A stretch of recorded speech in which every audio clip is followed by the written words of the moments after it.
I will do ambient lighting before then. Oh yeah. Ambient lighting. Nothing says podcast like three nerds doing ambient lighting. Alright, gents, it's sexy time. Wow. Wow. Oh dear.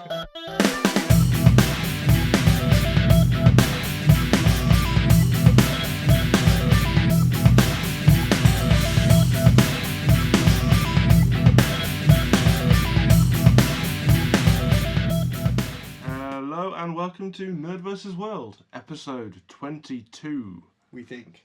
Maybe. We're pretty Kind of. sure. We're pretty sure. It's Day of the Nerd. Dave the Nerd. For so many different references. Indeed, which we'll no doubt get onto very, very soon. Oh, I'm sure we will. It's the big talking point for this week, I guess. It feels like we're kind of we've kind of come back to where we started in my living room again. We're not in the studio this week. We've been moving around a lot recently because we were in the nice studio the other week. Then we were all crammed together in the other studio for doing the Megan Hayes interview. So, and now we're in my vastly spacious living room, which is completely different to my last one, which was tiny. You've done it in your kitchen as well. We have done it in your and we kitchen. recorded a podcast there too. Yeah. Yes.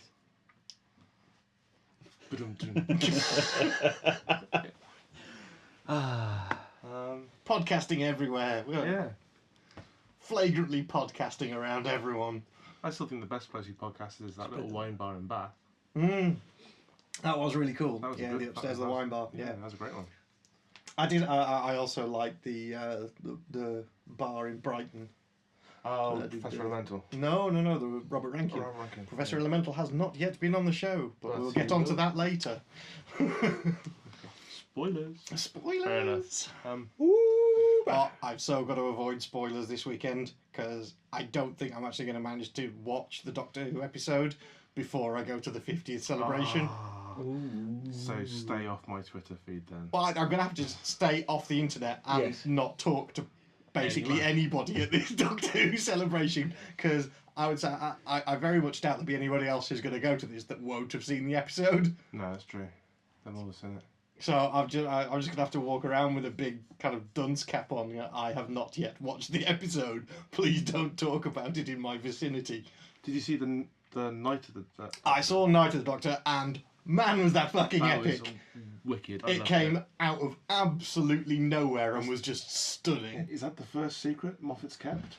I think it is, yeah. And I think because after the effect, they've been talking about it online and saying that some people were starting to post images from it and talking about it that had to be kind of in the know and were leaking. Yeah. So that's why they kind of rushed to release it without much kind of fanfare or anything. But it was stunning. If anybody hasn't watched it yet, and shame on you if you haven't. Oh, you really? Seriously? You've not seen it yet? No. Hey, what the fuck?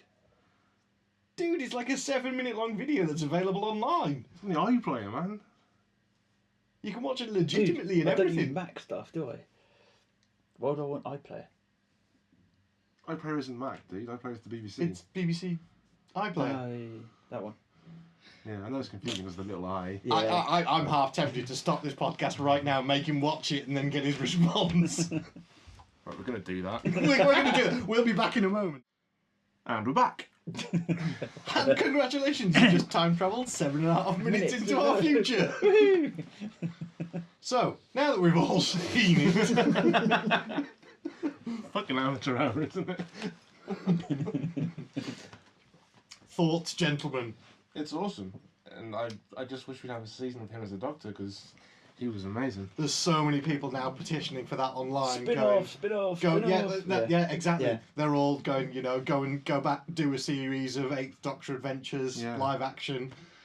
That would be stunning. Because he fucking nailed it. He in 7 minutes, he nailed it the Doctor. utterly. It's like I could tell when watching Matt Smith when he first came in, and it was like, who's this Matt Smith fella? How's he going to be as the Doctor? Like, half through the episode, I think even earlier than that, when they got the fish fingers and custard. The fish fingers and custard, I was just like, he's nailed the Doctor. He's got this down. Yeah. 7 minutes for Paul McGann and that, and I want to go watch the film again. Yeah, absolutely. I'd be tempted. Yeah. Even though the Master is god awful. Oh, yeah. But But it's just everything about it is so good. absolutely stunning, and for them to keep that secret is Phenomenal. This is what this gives even more credence to my theory. This whole Peter Capaldi thing's a smokescreen. You knew I was going to say this, didn't Yeah, you? Yeah. Come on, doesn't it? If they can pull off something like that, and from the rumours I've heard, that's not the only regeneration we've to see. Okay. So there's the potential for seeing Hurt to Eccleston Yeah, regeneration. that would be what I'd like to see that at some point, maybe at Christmas, because he's in the next season. John Hurt's in the season. He's in the whole next season, but as a Hurt flashback. to Eccleston. As a flashback. Yeah, Hurt Yes. to Eccleston. So Unless there's another missing Doctor. unless there's another one, yeah. Because this now makes Matt Smith Doctor 12 rather than the 11th Doctor. But again, I say it depends whether this is counting as a regeneration or not, or what. Because yes, he's died. It's triggered the regeneration, but in a lot of the stuff now they're calling him the War Doctor rather Yeah, than and it the wasn't Doctor. it wasn't actually a regeneration. Well, it was because he died, and then Yeah. and then they brought him back to life for a little while to choose what he wanted to regenerate into, rather than doing it himself Yeah. and just having a random regeneration. But it also, I mean, there's so many things that they accomplish in that 7.5 minutes. A, they make all of the Big Finish audio canon by him referencing all of his previous companions. Yes. B, it answers the whole can Time Lords change sex. Yeah. Yeah. So, you know, there's so many things that are just in there that are it just glossed over. So 7.5 minutes, the amount of stuff that you've packed into that 7.5 minutes is insane. Yeah, it was brilliant. But I'm just, bring on Saturday. Yeah. I've been watching as much of the other stuff as I can. I mean, I watched the Science of Doctor Who. Yeah, with the big Yeah. continuity error. With the huge The time gaping travel continuity continuity error with the blackboard. Yeah. Because I'd been sat watching it and gone... I missed a bit. Yeah, because there was stuff written on the blackboard a minute ago, and now it's gone back to that again. Yes. And now he's writing it in. So Yeah. There was a few moments like that anyway. Yeah. Although I did appreciate the fact that they gave Rufus Hound another go at not sounding like a complete twat. Yeah. So well done, Rufus. You didn't fuck up this time. After his live performance when they announced Peter Capaldi. Yeah, he almost gave it away, didn't he? Yeah.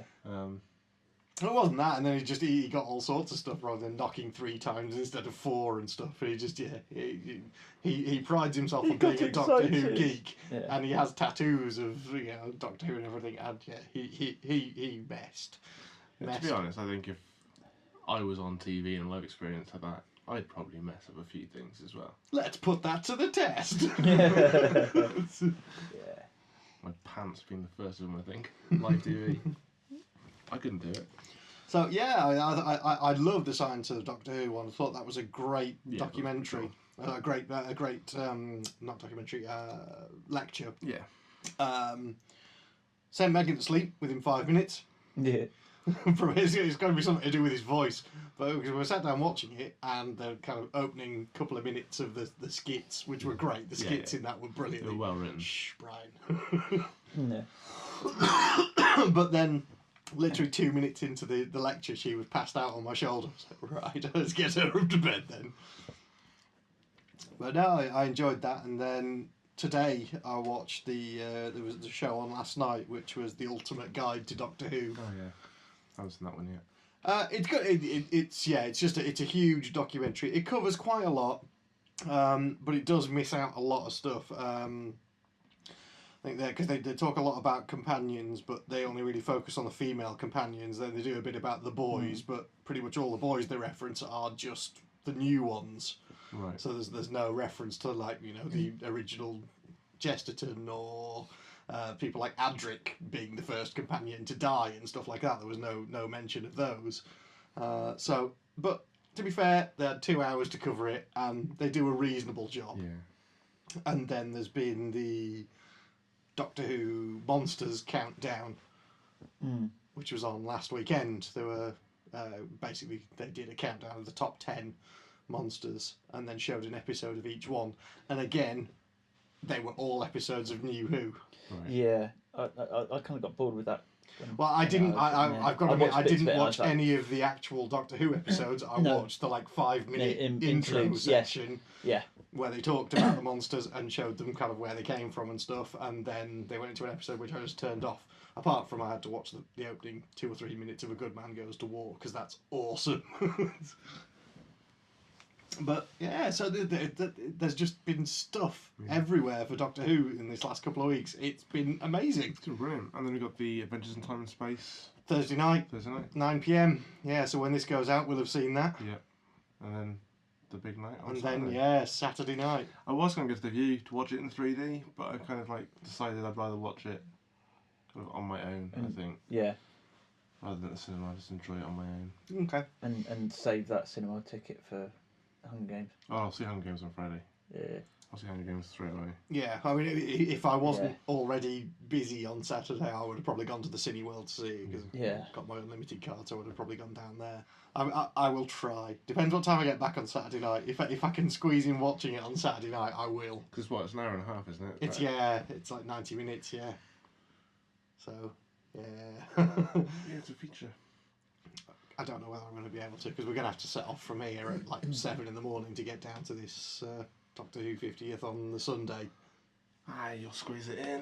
Yeah. You know you will. You're a fan. You'll find some way of squeezing it in. Not sleeping. Yeah. That's the way. We'll just get get your tablet and just mount it in the car. A crash and it'll be fine. You can get Worth tablet it. mounts. You can get tablet mounts for your car now. Yes. For you 10 can. inch. Yeah. I don't think I'll be getting one. I'm a bad enough driver as it is. Fair enough. Yeah, I'd just recommend staying offline then. Yeah, well, thankfully, because I'll be at the 50th thing, I won't be online anyway. So there will be a limited amount of time from kind of Saturday evening to Sunday morning that I might venture online, so I just will have to not. I wouldn't go near my Facebook page or my Twitter feed. Yeah. Okay. Or anything to Just do to be with on the safe anything side, to you do with know. Brendan. I'll just stay away from Facebook Yeah. and Twitter. That should be alright. And Brendan himself and the phone calls and text messages. Yeah, I won't text you. Yeah, no ringing me up and going, oh my god, that's the best thing. I'm Brendan, shut up, I'm DJing. I will hurt you. That'd be tight. I'd never do that. No, we might just text you though. This is fucking awesome. No. I hate spoilers, so I wouldn't spoil it for No, it wasn't a somebody else. spoiler. You just say how awesome it is without any spoilers whatsoever. That's kind of a spoiler. It means that he's then going into watching the episode with a. I then know. Predisposed, yeah. Because I then go into it knowing that he enjoyed it, therefore I will probably enjoy it. And if I don't, then it'll all be his fault. Yeah. Yeah. Text him. So no, I won't be texting anybody. I might tweet along with it a little bit. Tweet along Doctor Who. Now there's a new concept for That'd be new. the 3D I viewing. tweeted along with the live announcement of Peter Capaldi's reveal as the Doctor. Yeah, that's a little bit different, but I tweeted along with the season finale. I tweeted along with Christmas episodes and season premieres. Yeah. I'm sure there'll be a hashtag for. Well, there is. I've got Save the Save Date, the day. Yeah. You know. So I'll probably be on Twitter whilst watching it. Hmm. Yeah. We'll see. Indeed. But it will be fun. I am just massively looking forward to getting my pictures taken in the TARDIS. That's going to be I'm awesome. just so insanely jealous. That and the photos with Matt Smith are going to be amazing. Yeah. Dude, I just want to get pictures of the kids with Matt Smith and then me and Emma with Matt Smith, and I just want a kind of action shot of the TARDIS console, just I was pointing with sonic screwdrivers and stuff, and it'll just be awesome. you gotta find the fucking swimming pool. No, I forget the swimming pool. I just want to be in the console. Yeah. I'm in the drawing. That's where it's at, man. Is Jenna Louise Coleman going? Did I ask you that already? Yes, she is now. Yes, she wasn't originally, but she is now. Yes. Now I'm even more jealous. They released a load of interviews and signatures and photo ops with her the other week. If you can get some intros. I will do my best, Yeah. dude, but I think they're all pretty much like taken because it's all ticketed to go and do signings and stuff, and the only things we've got is the Matt Smith one and the TARDIS console. So we haven't bought any other. No, if you get Matt Smith, Go get Matt Smith, yeah. Well, I will try, but so we're already getting 2 photos. But I will certainly try. I'll try and kind of go. Oh, we do a podcast. We're going to go on the podcast at some point, and it'll go what? That's your time. Damn you! Security. I will try. Hand the card and all the links and stuff. All of them, just pile the internet in his hands. Yes. On a USB card. Read this. Hand it to him. By accepting this, you have signed. Yeah. Like So court yes. order things. So we're all very excited. Very, very, very, very, very, very excited. Yes. This is Doctor Who Nerdvana this week. Yeah, Yeah. it's just like... Dump trousers. Maybe not. Maybe not damn trousers. Or even a slight little sex week. Really? But anyways, aside from like frothing over Doctor Who, how have we been this last couple of weeks? Yeah, all good. I'm off up to Lancaster last weekend. The first of 40ths, because they're not going to stop now. Now they've started. It's going to be 40ths. So Yeah, 40th every last month. weekend, 40th this weekend. Last weekend's was a Star Wars themed 40th, which was awesome. I went along as Qui-Gon Jinn, Dark Lord of the Sith, just to prove a point. Yeah. Megan, we managed to get a kind of last minute Luke Skywalker costume sorted for her, but I think the person who stole the entire party was Lex with his Jabba the Hutt costume, which was basically an inflatable costume. So you put it on and it has like a fan, and then it draws the air in and puffs up the entire costume, so he's waddling around all night. And there are videos of Jabba the Hutt doing... Princess Leia. Well, yes, doing Princess Leia. Sorry. Thankfully, Jim Bob, whose 40th it was, he didn't go for the Leia brass bikini. He went for Leia in the white dress with buns. I think there would have been a lot of kind of mental floss going on otherwise. Mental floss and bleach. Brain bleach, mental floss. Yeah. But no, he was dancing to what the fuck's that? The What the Fox Say. Oh God. Yes. And other silly songs such like the one. Dirty Dance. Gangnam Style. Gangnam Style. So yes, Jabba doing Gangnam Style. There are videos. It's quite funny. Yeah. So yes, doing that, and yes, generally being quite drunk. Finding out I'm allergic to cats. I don't get how do you find out you're allergic to cats at just a get a Star cat. Wars? No, at a Star Wars. Because we were staying at Rami's, he has 2 cats. Right. There you Yeah, sometimes it's like Occam's razor. Sometimes the simplest answer is the right one. He was around a cat who was allergic. Yes. go. Yeah. Yeah. It's not a big mystery. Although they are both insane cats, because there's Gandalf, who has 1 tooth left, guards the bath, craps in the bath, and just shouts at you constantly. And then there's Munchkin, who's a sadist and only attacks you while you're asleep. Lunatic cats. Oh man. Yeah, it'll be the one that attacks you while you're asleep that you're allergic to then. Yeah, well, I sit on your face because I know you're allergic. Slag myself against you. Take this, human. Gandalf sitting on the bath going, you shall not pass. But I will pass a big turd in you. And verily he did. Oh man. Oh God. Just stood in the kitchen hearing the scratching noises. He's trying to cover it up with bits of the bath. That's not going to work, Gandalf. It's enamel. Oh, good Lord. Silly kitty. Yeah. Well, I've just been going to the movies a lot. Yeah. Did you see Thor 2 in the end? Did I see Thor 2. Yes, I did indeed. Yes, really enjoyed that. Yeah. One of the funniest films I've seen in a long while. Indeed. Absolutely. However, I did find it the girly flick of that. I did. Sorry. out of all of the films that they've released, the Marvel releases that have been done so far, it was the girly flick of them. Really? Yeah. It was the girly flick. That's what I found of it. Thought it was a chick flick. Yeah. Really? Yeah. How? It just all the lovey-dovey shit. It just I know it has to be in there. It was all part of the plot, but no, it was the girly flick version. I don't think Kat Dennings was any particularly more annoying than she was in the first one, and Natalie Portman was still getting on with her job. I don't know that it was like a chick flick, dude. That's pretty extreme. I think it's extreme. I don't know. Yeah, that's just what I found. There was her going out on a date with dude from the IT crowd and stuff. So a lot of the elements in it. There was a lot. Yeah, it was hilarious. But it did feel like a kind of British rom-com. I see where he's coming from. It did. Sorry, it had a lot of chick flick elements to it. The film was fucking awesome. But it was. I can see where he's coming from on this, actually. Sorry, there is. Because it was all like, oh, I love you, Thor, and I haven't seen you for ages, and where have you been, Thor? Yeah, and oh my God, I'm mortal. I'm gonna fucking die. I'm still Thor from last time. And... Indeed.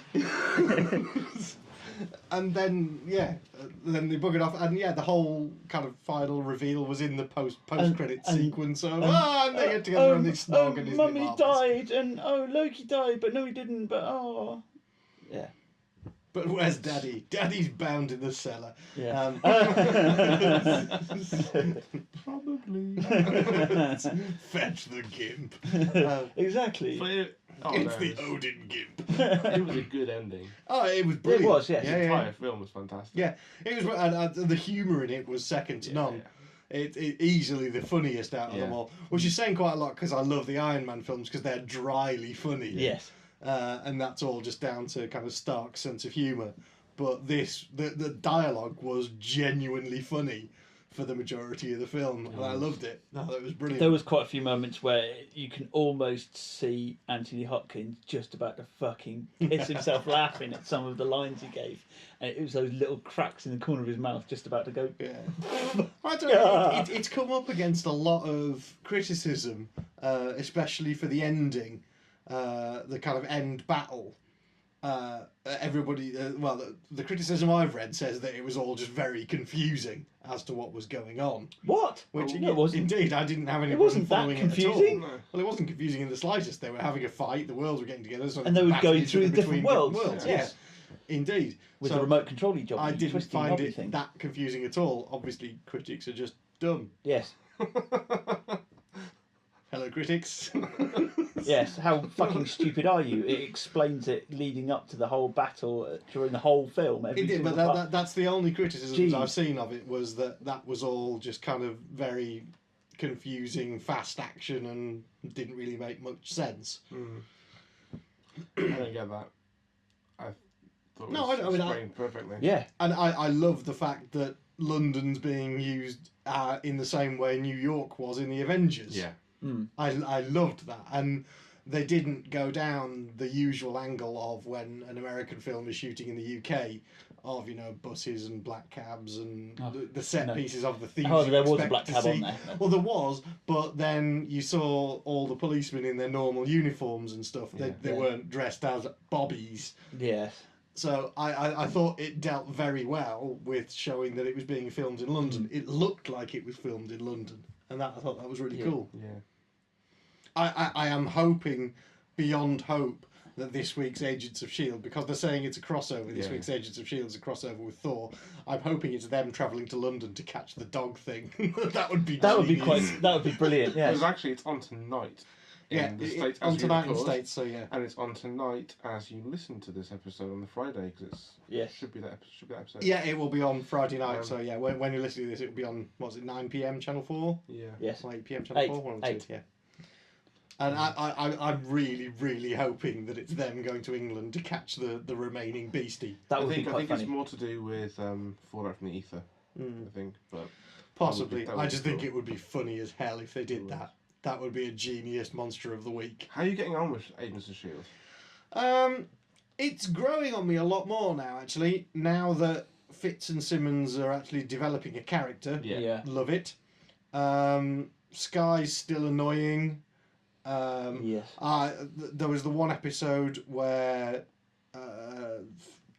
Simmons went off on a mission with Ward. That was the last episode. No, that was Fitz went off on the mission with Ward. Fitz went Yeah. off on the mission with Ward. Simmons. And then Sky hacking. got Simmons to go and Yes. do, and I was just like, oh, for fuck's sakes! Yeah, that was the last episode. It was painful. Yeah. There are things like that are utterly painful about it that I'm kind of sat there going, oh God, That wasn't dear really God, necessary make to do it that. stop. Yeah. And when Sky's constantly going around going, I want to see the unredacted file. I was like, I don't give a shit about the unredacted file. I don't give a shit about you. No. I wish whoever the S.H.I.E.L.D. agent was that dropped you off came back and took you away. That would be marvellous. I still maintain it would be much better without Ward and Sky. I don't know. I think Ward has his place. So I think without Sky, Ward would have more of a dynamic with May, Yes. which Yeah. would be interesting. I think he would work as a junior agent because he doesn't seem like the man in charge. No. Because the man in charge Well, is he's not. Coulson, Yeah. but he is because he's the supervising officer for Sky. Yeah. So he's in the position of authority as the seasoned agent. Yeah. The thing with the show is there's no clear lead character. No. Is it Ward? Is it Sky? Is it Coulson? It's Coulson. But is it? If Yes. it's not, it should be. Yeah. And This show needs a Malcolm Reynolds. It needs a Captain Yeah. Malcolm Reynolds. Yeah. and it's there in Coulson. If they just get rid of one of the extraneous characters, Yeah. I'll settle for one of them. Just get rid of one of them because it's not interesting. I don't see the point in building Sky up to be an agent because she's just fucking irritating. I care about Coulson and I care about him trying to track down what's happened to him. Yeah. Because Yeah. there was the whole reveal of him not being allowed his file and attempting to get over what we've said before as a conditioned response of whenever anybody mentions about Tahiti. It's Yes. a magical place. Magical place. He stuttered it. didn't Yeah. He? It's like, He it's a stopped magical himself and was like, place. yeah, Yeah, he didn't almost believe it himself. yeah. Yeah. So I think that's breaking down. But yeah, he hasn't got the clearance level to access his own death and retrieval file. Yes, death and Yes. retrieval. Which yeah. is So there's interest there, and yeah, as long as they keep focusing on those, which are the interesting plot lines, I will be happy. yeah. But I still think there's too many extraneous characters, Yeah, possibly. and I hope they don't make the wrong call and cut Fitz or Simmons because I think they're great characters. They need to keep those in and get rid of Sky eventually. I love the dynamic between the two of them. Send her I mean, off to spy school It's or calmed something. down a bit. yeah. The dynamic between them was a bit too fast paced and It sort of was, but confusing now stuff, they're but actually now it's- slowing down, and you can see them actually caring about each other, and Yeah. her making sandwiches for him. when he Yeah, goes on that the was mission quite and funny, stuff. That was great. That was Yeah. really nice. I really appreciated that. But there's still nothing. There was still nothing revealed in the action between Simmons and Sky. There was like no common interest between those two characters. No. No, When they were paired off, it's like, well, have something in common. that Something whole throwaway. scene where she was talking to the other guy and ended up shooting was Yeah. just painful, Yeah. utterly painful. Yeah, I was just and like, it just wouldn't. please, It dear didn't God, work, did it? end. Yeah, that was horrible. It was a very badly put together 'Cause I throwaway I scene could have because coped with it's that scene. what do we do with them? I could have coped with that scene if it was just Simmons on her own doing that without the voice in her ear and talking to the other. Yeah. Her just, floundering and doing that on her own. I could have coped with that as, she wants to find out what's going on with Fitz. Yeah, I That can would get have through been it, fine. But it just seemed unnecessary to have. Well, I think I keep using the word unnecessary with Sky quite a lot. I think that's about sums it up. I won't rant too much. The about Sky it, is 'cause that's it. unnecessary. Sky is unnecessary. Sorry, whoever you are. I don't even know what her name is. The actress, but you are Dude. superfluous. You are the leakiest wink. Goodbye. I don't know. I read somewhere that season 1 of Marvel's Agents of S.H.I.E.L.D. the finale will coincide with Winter Soldier. Okay. And the plotline of Winter Soldier looks like there'll be some sort of rogue S.H.I.E.L.D. element. Okay. So that could be why there's so much subterfuge and subtlety in Agents of S.H.I.E.L.D. And maybe it's building towards that too. Which would be kind of interesting. But I think it really needs to stand on its own 2 feet as a show and not just be a filter for the films. Because it does exist in its own right, and Yeah. that was the point, was that it would exist in its own right and not just be a way of drumming up interest for the films. Yeah. You know, I mean, I like some of the references they do. I mean, there were other wonderful references this week that I can't even remember what they were, but I chuckled at them when they occurred. But I'd like to see it go off and do its own thing. Yeah. But I think the problem is, well, not the problem. I think the good thing is now that I think what I was expecting from Agents of Shield originally is going to be happening now with a lot of these Netflix original Absolutely. series. Because like we talked about that on episode 20, because it was only rumoured then. Yeah. And then literally we finished recording episode 21 and they announced it. I was Yeah. like, shit! Yeah. Why wasn't this announced like 2 hours earlier? Because I think that Alias, for me, that's going to be what I thought Agents of S.H.I.E.L.D. was going to be. Right. Which I think is going to be... I'm really looking forward to that series. I love the graphic novels. Because the shows they've announced are Daredevil. Yeah, Alias, it's... I can't remember the character's name now. There's Jessica Jones. Jessica Jones, that's her, yeah. Because she was previously a kind of low-level superhero, and then she ends up running a detective agency, and she's kind of has drug and alcohol problems, and it's a very kind of adult-themed storyline, and it's excellent, really dark graphic novels. Because Cody lent me them. Yeah. And they're brilliant. I'm really looking forward to that being made a show. But they're supposed to all be revolving around Hell's Kitchen. Yeah, there's 5 shows, 4 different character shows. So Daredevil, Iron Fist, Jessica Jones, and Luke Cage.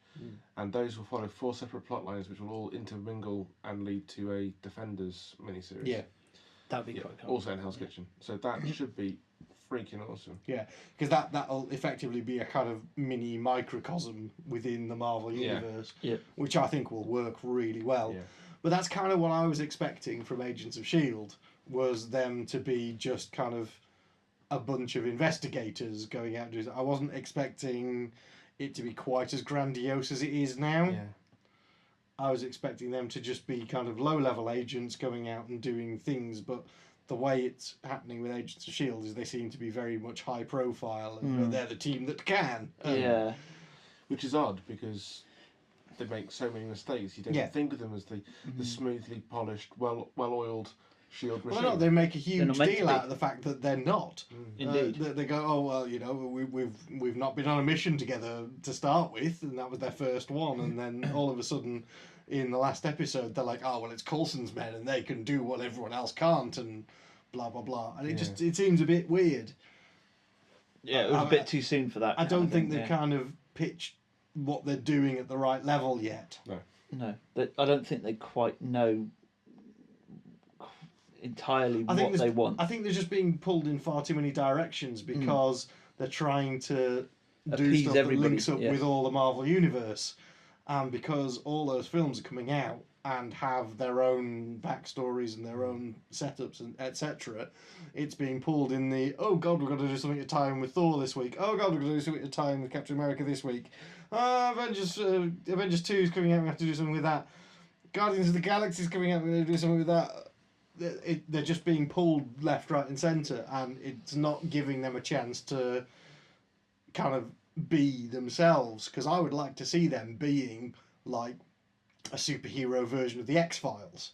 That's what I want. Yeah, that would be better. I don't want... Instead of a semi-superhero version of fucking Relic Hunter. Yeah, indeed. Yeah, so absolutely. it does feel like that. It does. But it seems to be, if Relic Hunter was a big film, it's them going around mopping up after that. And that's, I don't know. I still like it, I still enjoy it, I just think it has its problems. I don't think it's found its feet at all yet. No. Agreed. But I'm very, very happy that there's a ton of other Marvel stuff coming out, and that they're going to try and focus it so tightly on Hell's Kitchen as an area. I think that'd be great. Yeah, do you think we might get a Punisher TV series like this at some point? I'd love to see a Punisher TV series. That'd be quite cool. I would love to see that. That would do it real justice. Yeah. Instead of lots and lots of reboots of the film. Yeah. Yeah, indeed. Well, I mean, 'Cause it would give it time to actually build the in the last 15 years, 20 years, we've seen three different Punishers. So, you know, it's the one franchise that never takes off in films, but maybe the place for it is TV. TV. Yeah. I agree with that. I think the Netflix format would work well for it. 13 episodes. Darker, grittier. Condensed storyline. Yeah. Yeah, very cool. Yeah. Because Marvel have a fuck ton of characters that haven't been licensed to other studios. Oh, God, yeah. Loads of characters they can actually use. Yeah, it'd be good to see some more sort of strong female leads as well. Well, yeah, hence the Jessica Jones and stuff. I know you said Jessica Jones, but it would be good to see that being utilised. They're still bandying around the Wonder Woman idea. Yeah.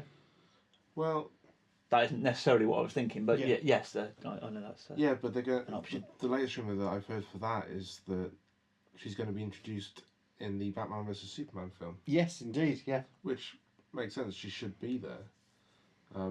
But using that as an origin story for Wonder Woman is kind of not the point of that film. No. The other annoying rumour is that they want the Flash to appear in it, which is fine, but they want the guy playing the Flash in the CW Network's spin-off show to be the guy who plays him in the film. Yeah, because they're now saying that the Flash is getting its own full spin-off from Arrow. Yeah.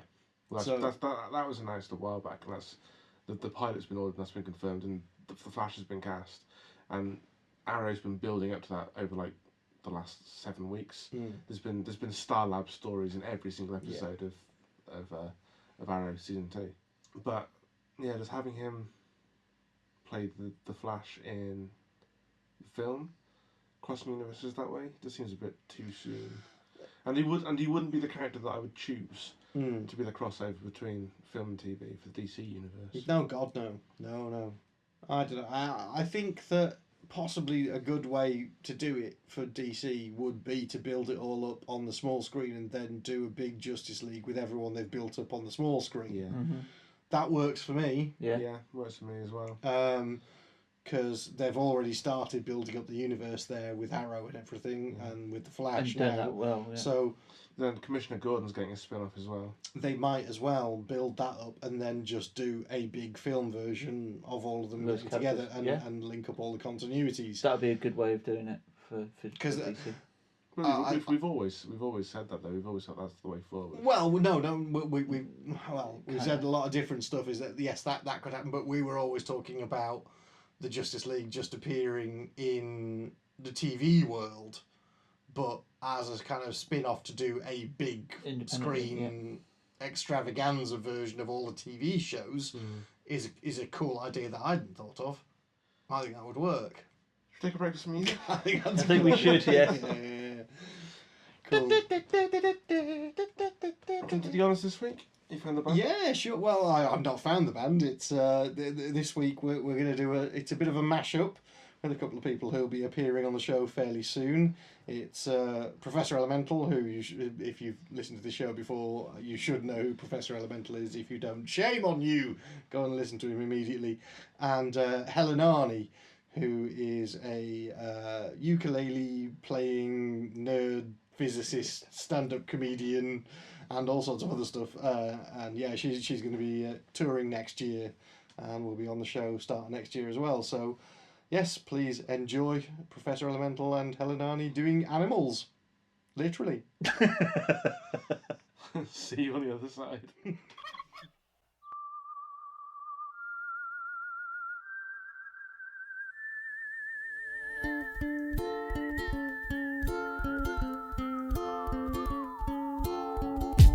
I've been watching your behavior, and I think you're in the mood. So if you're lonely, well, I'm here to save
doggy style.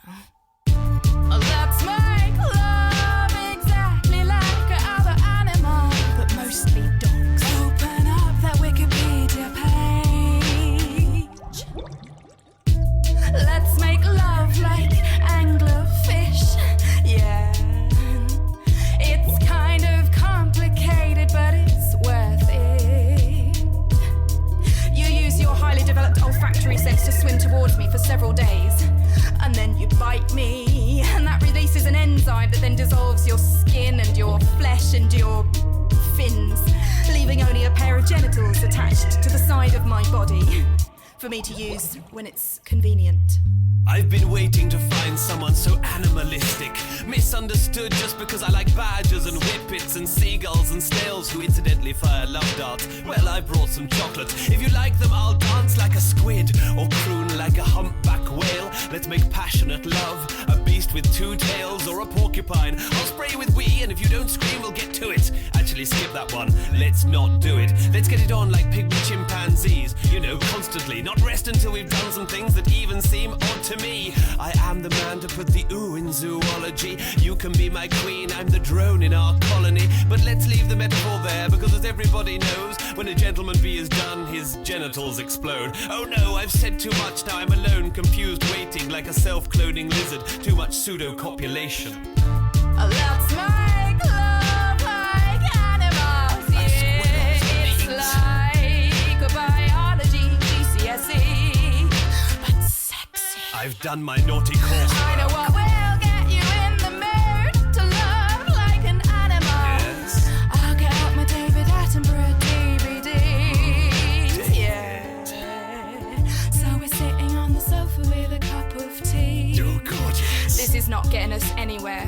I've never seen a praying mantis in HD. God, do you see what she did afterwards? She ripped his head off and ate it. Oh, dear God.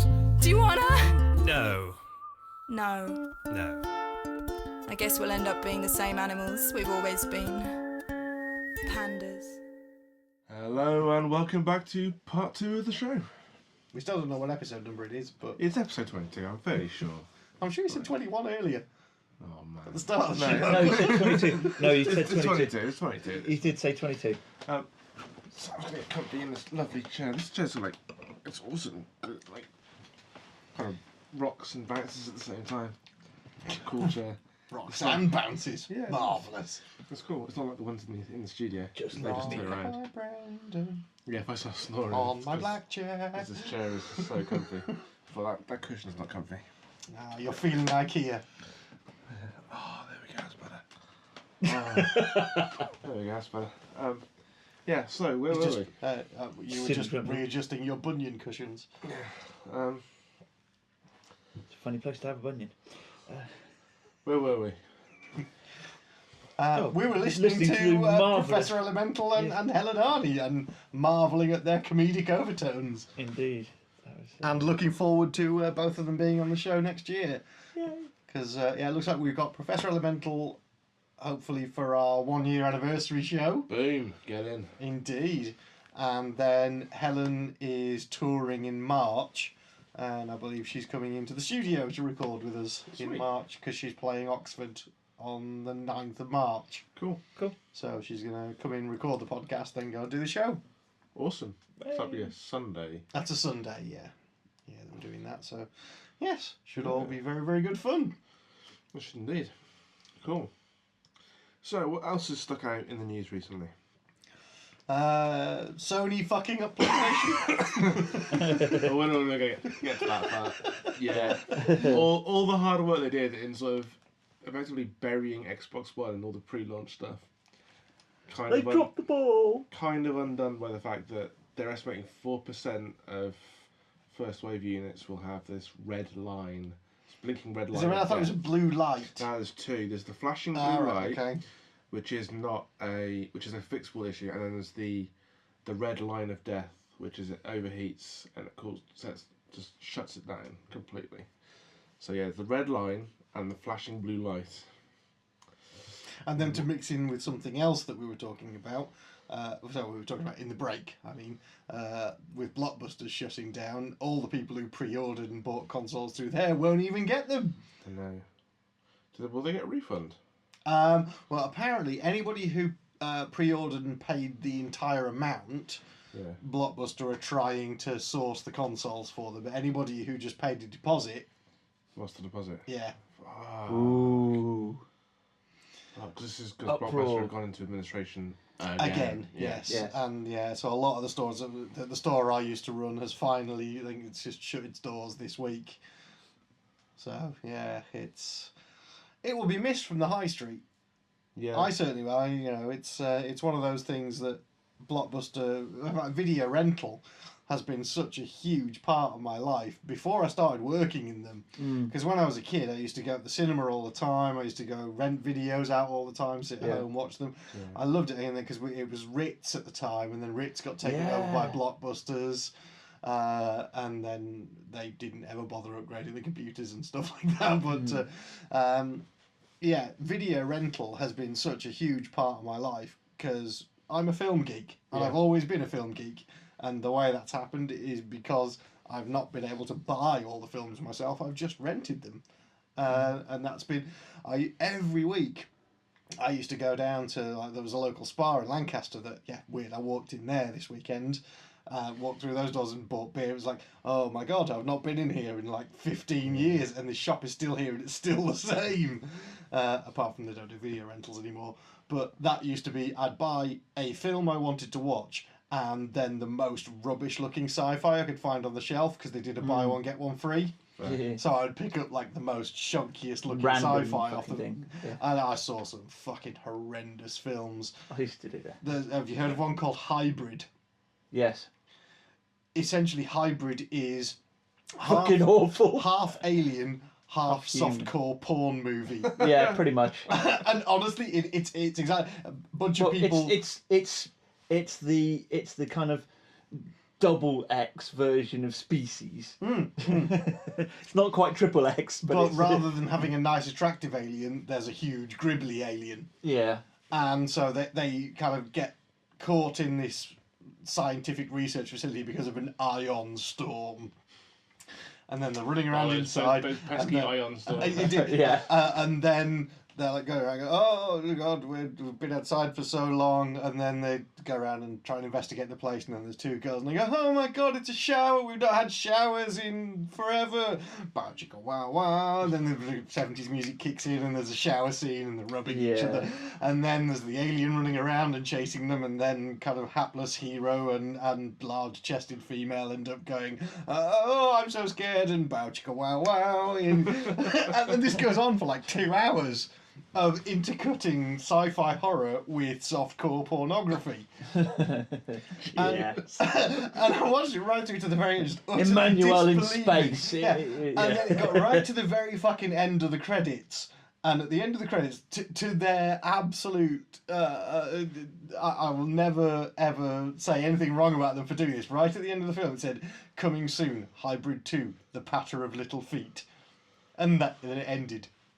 It's like, that's utter genius. Wow. But yeah, I've seen some really, really bad sci-fis. There's a load of people out there now making a quick note. Hybrid. And they can add that to this. It's available on Love Film. Really? Yeah, it's on Love Film. It was on Netflix. It was on Netflix for a while. I think it's gone off Netflix now and it's gone to Love Film. Yeah. I was going, oh God, no, why did they buy that? Yeah, I think it was, because it was definitely on Love Film ages ago because I was doing rental by post with Love Film for a while. And that was on the instant watch thing online. I was like, no, I really, I know it's there. That's wonderful, but I will never ever watch that film again in my life.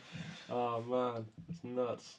I did. I mean, having seen it, I did check up on Wikipedia or whatever or IMDb about it, and it is all porn stars trying to do a acting legitimate film. Film. Oh, I say that like porn's not legitimate. Porn is legitimate. Porn sort of like. Trying to do a proper acted film. Like, well, yeah, porn is the industry leader in home entertainment. They're the ones who decide on the formats. They were the ones who won the VHS Betamax wars. Yeah. But speaking of along that ilk, I found out that they're on some thing about Star Wars. that some guy had been writing about how rubbish that this was after the Megan Hayes interview about her not wanting to watch the prequels. And I was reading up about it, and they were saying Star Wars XXX has better ratings and viewings than all three of the original prequels. I was like, what? There's a XXX Star Wars parody? What? Dude, of course there is. There's no. Porn but having run a video shop, there is a porn for parody of everything, fucking everything. Yeah. But there's a full-on feature length. Buffy the Campfire Layer. Oh god, yeah, something like that. But I was like, oh my god, and it's got better reviews than the prequels. That's actually quite funny. Yeah, I imagine so. More people have watched it. Anyway. Talking about versions of the prequels, there's still a version that I really want to watch, which is the Phantom Edit, which someone has done. A lot of people at the time were crediting Kevin Smith with having done it, but it's a re-edit of the Phantom Menace, removing most of Jar Jar Binks' scenes, basically any time Anakin is annoying, and a bunch of other stuff, and it's cut it down to like an hour and 20-minute film. Really? And apparently still that long? Yeah, and apparently still too long. It's vaguely watchable as well, and it's kind of a vaguely professional edit. Yeah. So I still have to watch that. Which is, the Phantom Edit. Anyway, sorry, where were we going with this? No, we got sidetracked by porn. Sorry. Really? Us? My bad. That normally never happens. We were talking about PlayStation being broken, and then got onto sorry. Blockbusters and video rental and stuff. Yeah. Porn breaks your PlayStation.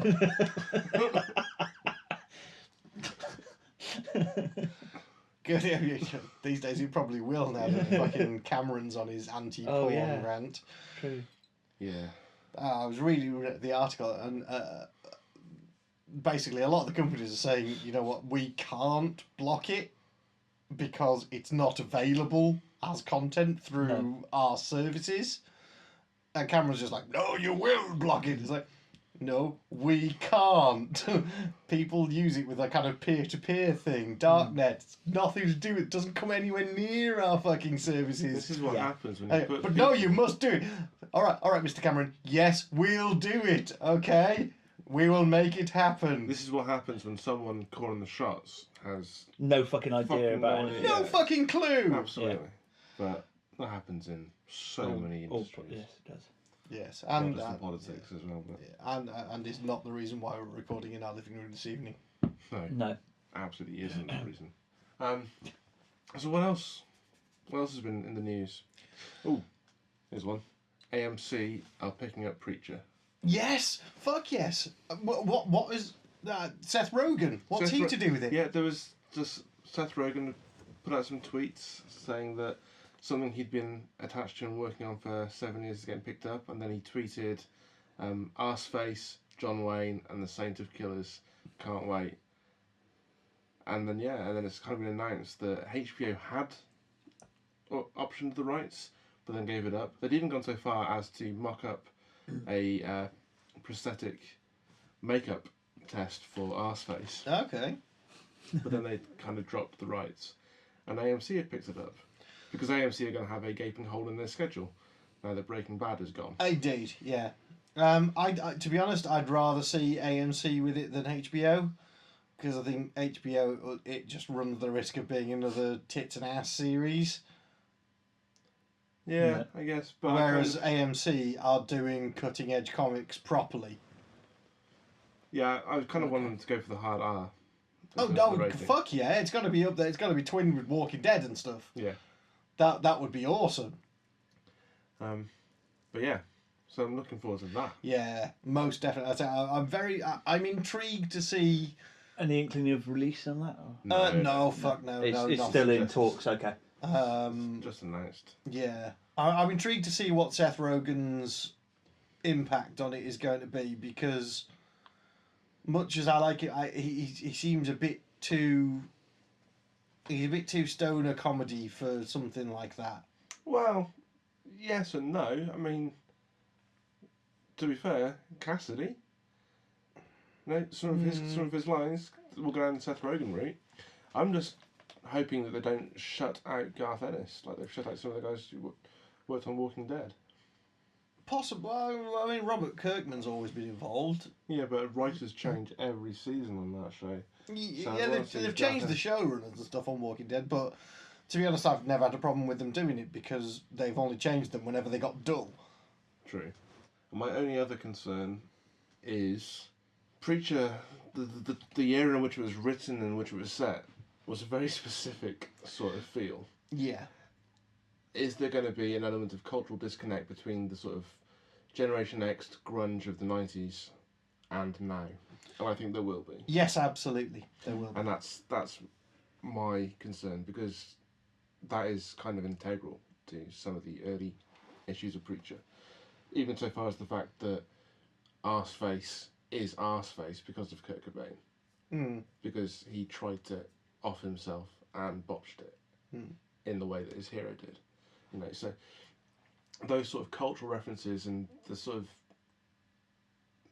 like the, even with God fucking off the day after creation, the sort of the apathy and the general malaise and lack of direction of the characters in terms of looking for answers that shared the Generation X. Well, I don't know.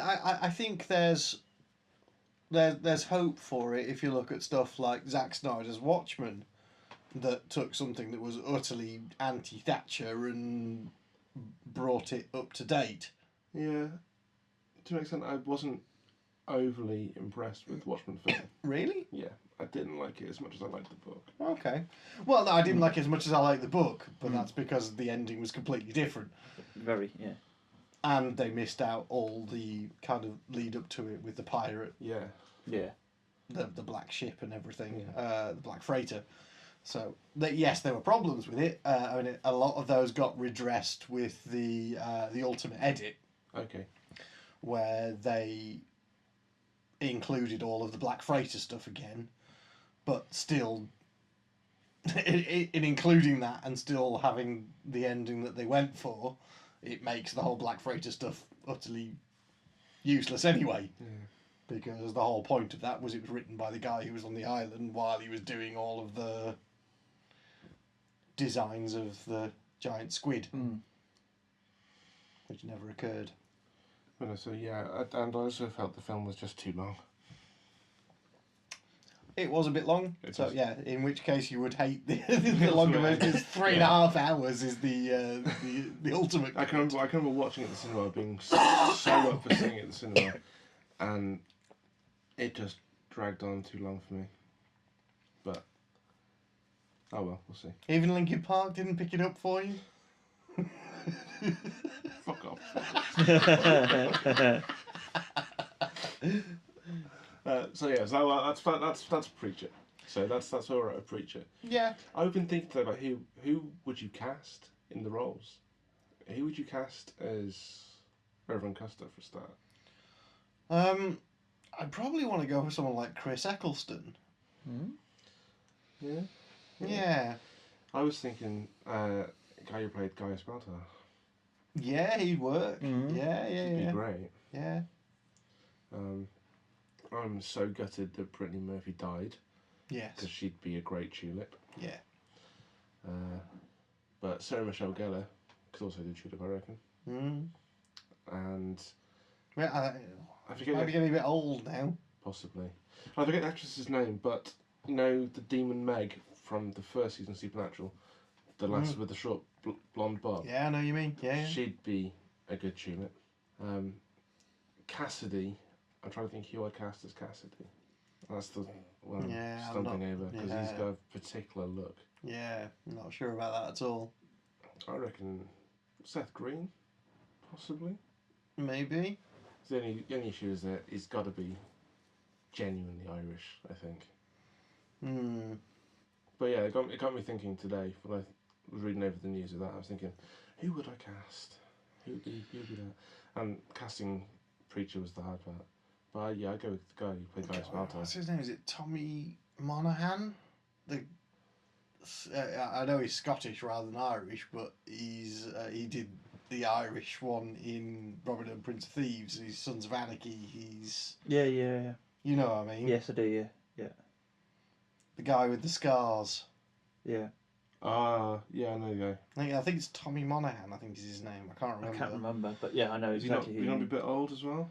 He was in Plunkett McLean too. Yes, he was in Plunkett McLean. He's in anything kind of British esque. that requires somebody He's who's scarred. But a bit left field. What do you think about Ed Byrne?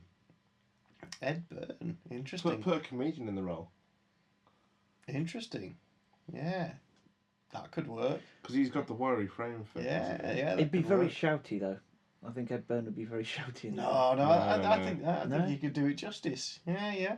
That's good call, sir. So yeah, I'm gonna tweet Ed Byrne later on and say, dude, I think you really ought to look at this. Yeah. if they start casting Cassidy for Preacher, you should nail it. That I'll give it to Adam Tudyk. Yeah. But yeah. And then there's so many other roles. Right. Cheese and onion, ham, tomato. Yeah. Ham and cheese. Ham and cheese. Sir. Yeah, ham and cheese. So that was the big thing that I saw this week. Yes. Yeah. It's fairly epic. Indeed. Speaking of epic, this is like almost like you wrote this and planned it, isn't it? We're the masters of the segue. I saw Gravity, Okay. and it is amazing. It is just brilliant.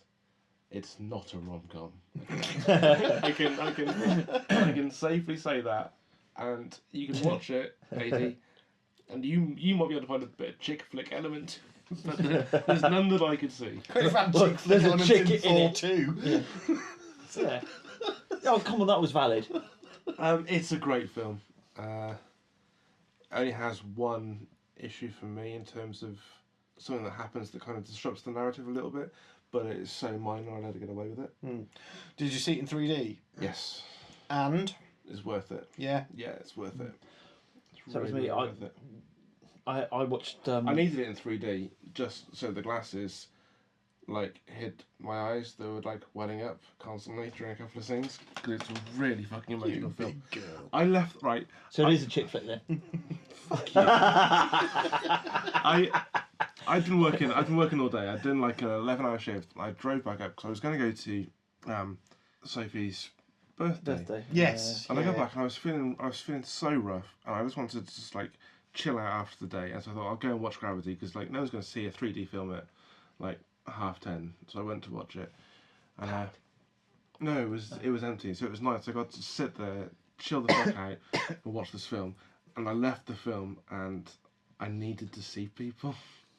It's one of those films like some films you enjoy, some films you endure, some films like you've been hit by something, and Gravity's one of those films that just really hits you. So I went and I just rocked up at Sophie's house about 12:30 in the morning and joined the party for like half an hour, and then I had to bail before because I was feeling like crap. But I just had to, after experiencing Sandra Bullock's utter isolation in space and like it really hitting home, I had to just go and like not be alone for like half an hour to an hour, just to like be with people. But it was an incredible film, such an experience. Okay. Because I But there's two films. Like the one film is the very obvious science fiction disaster in a space movie, but there's a second rebirth storyline there as well, which is almost literal at certain points of the film in terms of like how the space pods and stuff are like the womb and life-giving. It's really, really fantastically well done. And when it comes to awards season, Sandra Bullock, yeah, she's great. I'm sure there's probably going to be other actresses up there for Best Actress. But in terms of direction and definitely in terms of all the technical awards, this film has to be up there to win him.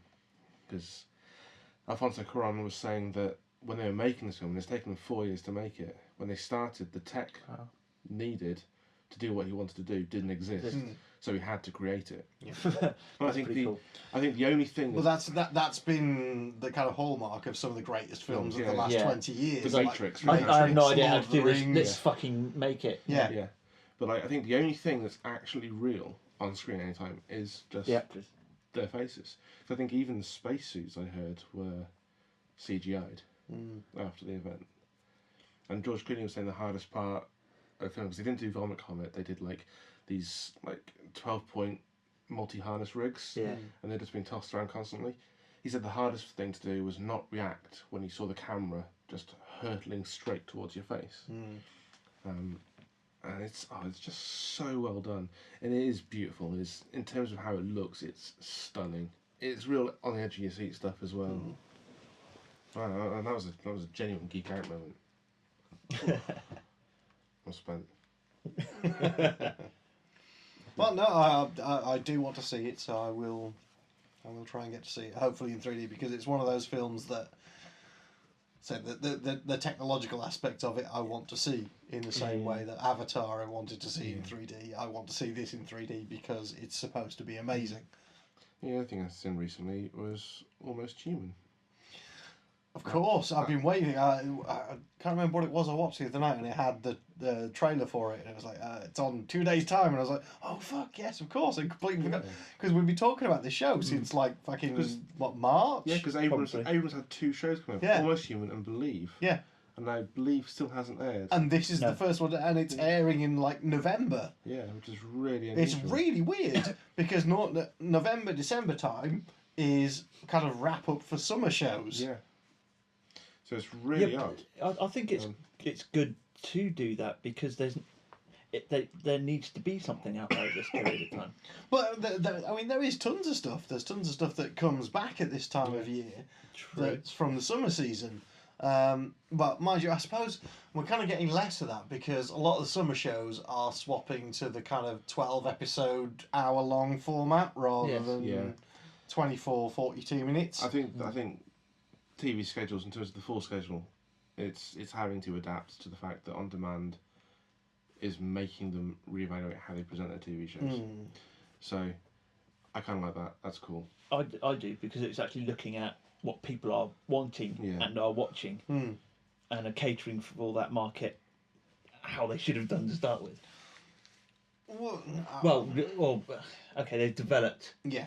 They've developed that, yeah. I think it's a tough thing, because it's hard. It's a completely different thing to run a show week by week and keep an audience riveted, to doing a show that everybody can watch in a day and get a load of stuff out of. Because I mean, there are certain shows like that I save up. Like American Horror Story's been on for weeks, and I've just been downloading, and I will watch it all in one day, because it's 12 episodes, and I know I will get more out of it by watching the whole thing in one go. I know I'll come out the other end of it hating the universe, because it's one of the most bleak shows I've ever seen, but I know that I will enjoy it more watching it in a massive block rather than week to week. Yeah, I've been doing that. I guess it's just down to how you want to consume your shows now, because you can consume them as an entire block of a season, or you can watch them week to week. It depends whether it's an event or one a day kind of thing. Yeah, indeed. So I don't know. I think there's a lot to be said for the future of kind of episodic TV and how it works in the current environment. It's a bit different. But this show is... Oh, really?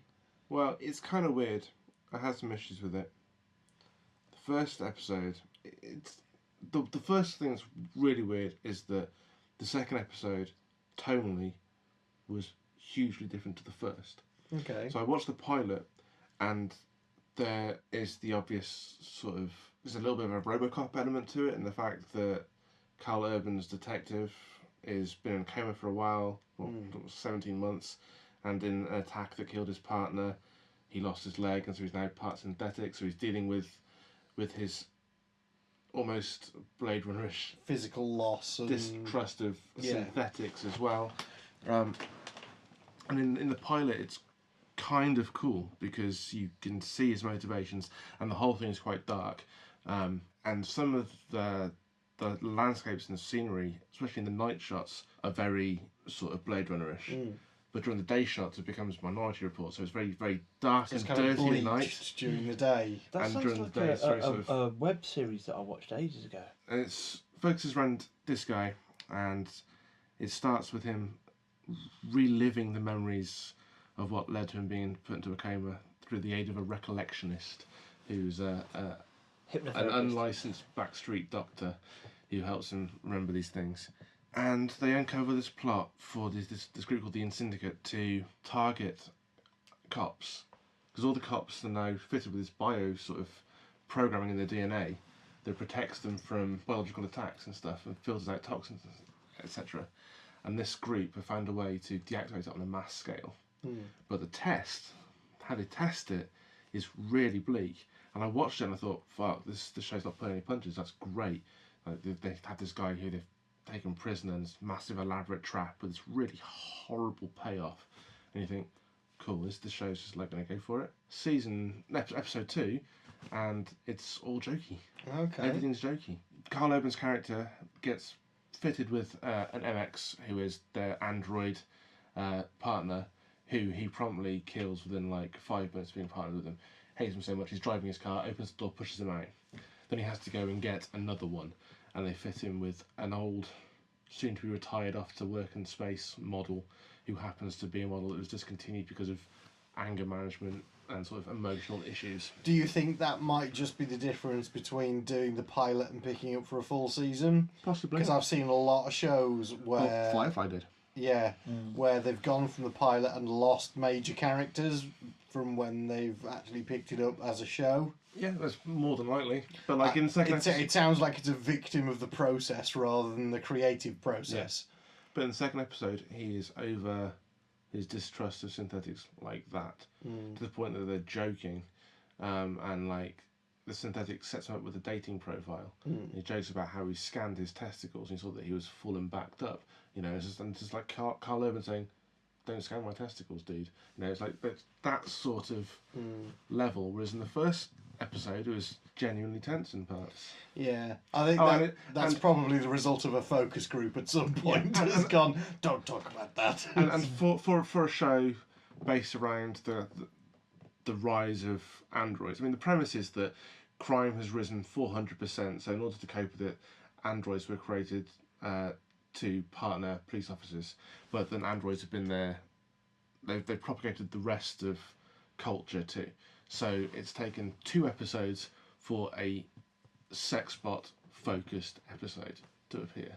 Okay. And the second episode is all about sex bots. And what I found really annoying about that wasn't the episode, but the fact that the only working link I could find for it, in fact, all the links that I found for it, the guy who'd uploaded it with audio description. Oh God. No. Yeah. I really had to power through it to watch that show. Oh man. I don't know.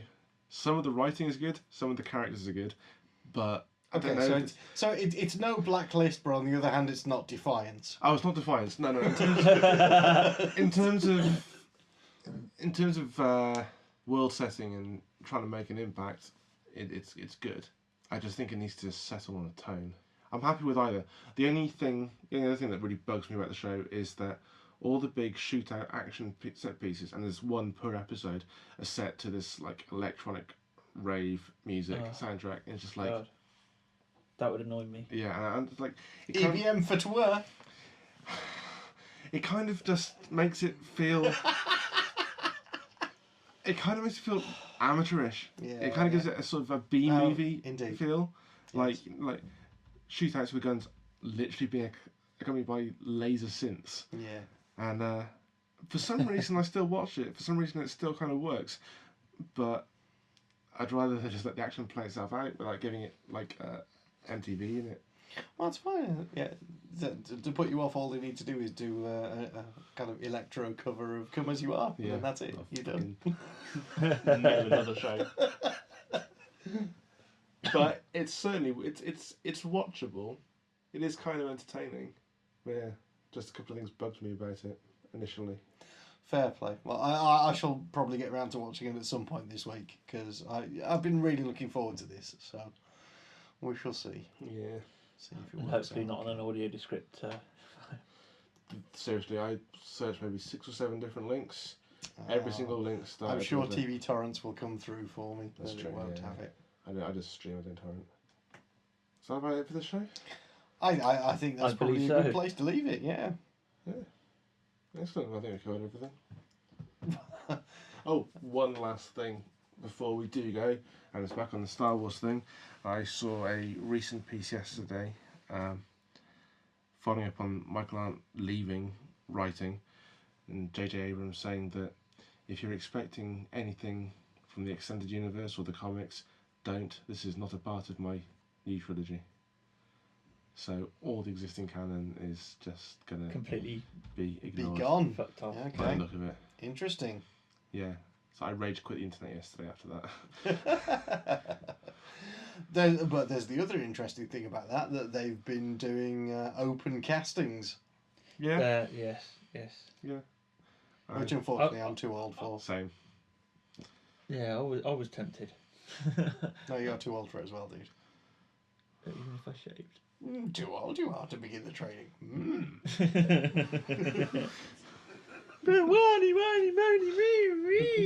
So yeah, that's the other thing that's stuck in my craw this week. Was I hadn't seen that, so okay. That's giving me pause for thought. yeah. Ho hum. We shall see. We'll see. But yeah, that's it for this show then. Indeed. Okay. Cool. Thank you all for listening. I've been Brendan. I've been Spindles. And I've been 80. Until next time, take care and be excellent to each other.